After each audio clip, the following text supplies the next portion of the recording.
Hello everyone, I am Dr. Kumar Rajamani, currently working as Associate Director at CropIn Technologies, Bangalore. I have a rich background in biomedical engineering. I did my PhD in medical image analysis from University of Bern, Switzerland, and continued that with working in multinationals like Philips Research, General Electric Research, and Robert Bosch in their healthcare division. I had two stints in Philips, and I have looked at healthcare for emerging markets during my first stint, and the second I was doing more on ultrasound for fetal heart monitoring. Coming to this conference, I would be talking about AI in healthcare, specifically looking at how to handle outliers when we are doing image processing or medical image segmentation, to be more precise.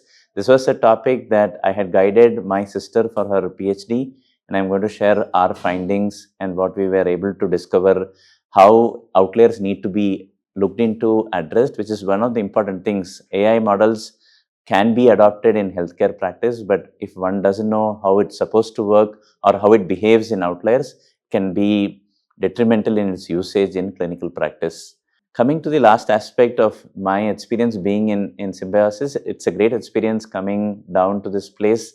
I'm spellbound by the infrastructure that has been put across. Today morning I was interacting with other speakers and the organizers.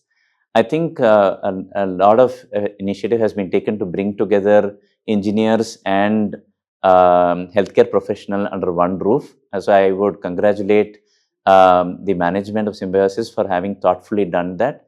And my last bit of thought as I was sitting through the sessions is there are now programs in India where doctors want to become technologists, and there is a program which takes them and trains them to become a techie. I think we have to start thinking about taking an engineer and making them into a doctor, and that's my two bits of advice, 2 cents, if I may say so.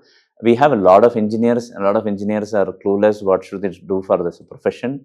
It would be great if we can coach them, bring them as frontline workers. Right now, there was a session talking about ASHA workers as frontline workers, but ASHA workers are not skilled professionals per se. So engineers, why not we become doctors? And I think I would encourage, maybe talk to the management in Symbiosis. We should start a program for engineers becoming part doctors per se. Right? Thanks for the opportunity.